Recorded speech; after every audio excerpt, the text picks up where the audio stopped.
Alright guys, welcome back. It's your boy Mateo. We here, another opportunity to get better. Whiteboards out again. So I just wanted to talk about the topic of this video today. Expect bumpy roads. See, it's about relating back to last week's video. Fail to prepare, prepare to fail. Listen, if you're anticipating a bump in the road, you're a lot less shocked by the bump when it actually comes in the road, right? And everyone can relate to this because this is an analogy that relates to your everyday life. You know, if you drive in a car or if you've ever been in a car or a bus or anything like that, right? If you see the bump in the road, you don't get so shocked or thrown off or get so, anxious when you hit the bump in the road or obstacle in the road or anything in the highways, things like that. But when you don't see it, right, and you're just driving and then boom, you hit a bump, even if it's just a minor bump, don't you feel your heart jump for a second?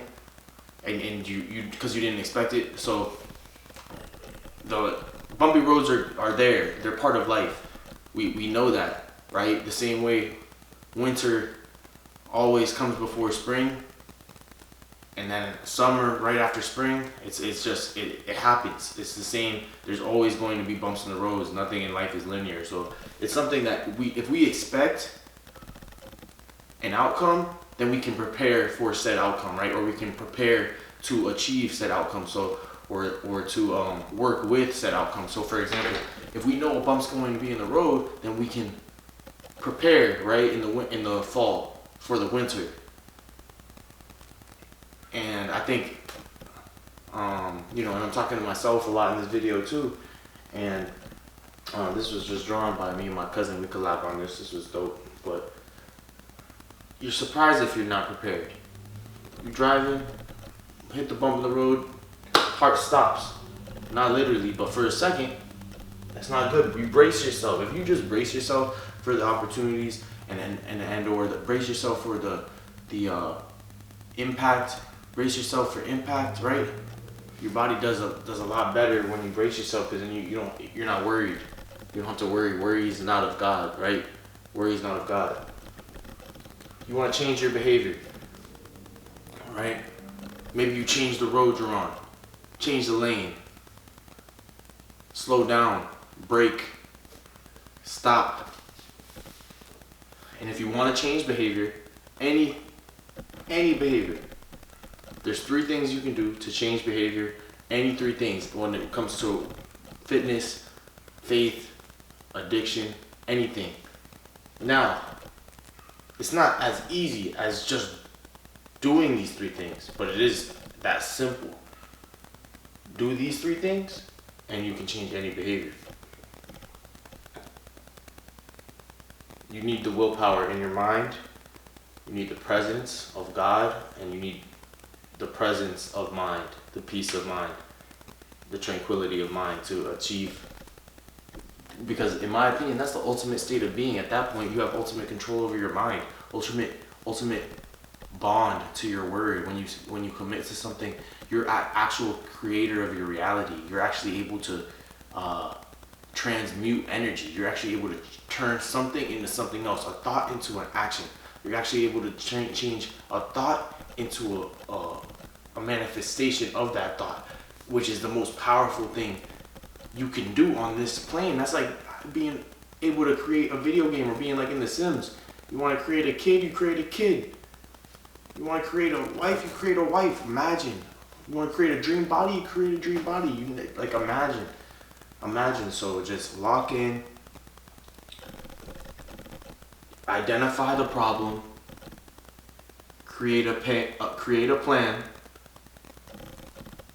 to solve that problem, and execute the fucking plan. There's 3 main things. Only 3. Change behavior, identify the problem, create a plan, execute the fucking plan. And this is where people get caught up. Most people don't even see this part, number 1, which is so funny. They don't even identify the problem. So at least if you do that, boom, you're on the right path. I can tell you that. I haven't mastered anything in life yet. However, I know if you follow these, because I didn't come up with this. I learned this from someone else who has a large influence on changing people's behaviors. So identify the problem, create a plan, and execute the plan. Not happy with how your body looks? Identify that. You're fat. You're sloppy. You're inconsistent. You're undisciplined. Look yourself in the mirror and tell yourself, I don't want to be that anymore. I don't want to be fat, sloppy, undisciplined anymore. Create a plan. This is how I will not be fat, sloppy, undisciplined anymore. And then execute. Quite simple, guys. Quite simple. You execute the plan. Follow through the plan. You follow. That's the thing. This goes back to rounds it all the way back up to what I was saying here. Expect bumpy roads. You're going to while following this plan, you're going to run into a bumpy road. You're going to fall off the horse. Get back on and keep it going. Don't listen to people's opinions. People are going to judge you. Oh, I thought this was your plan. Yeah, it was. There was a bump in the road. That's it. That's why staying focused on your goals is more important than anything else, and not focusing on what all the outside noise, because there's all this noise. But focus and expect bumpy roads. Alright, stay locked in. We're getting better today. Follow me on Instagram. If you're not liking the video, like the video. Subscribe to the channel for me, please. Mateo Knight Lifts on Instagram. I just want to help people get better, reach their potential. I just want to reach my potential. And if we just continue to push each other and build communities where more and more people are doing this, hopefully the world becomes a better place. So we appreciate everything, all your subscribers, all the love. Blessings.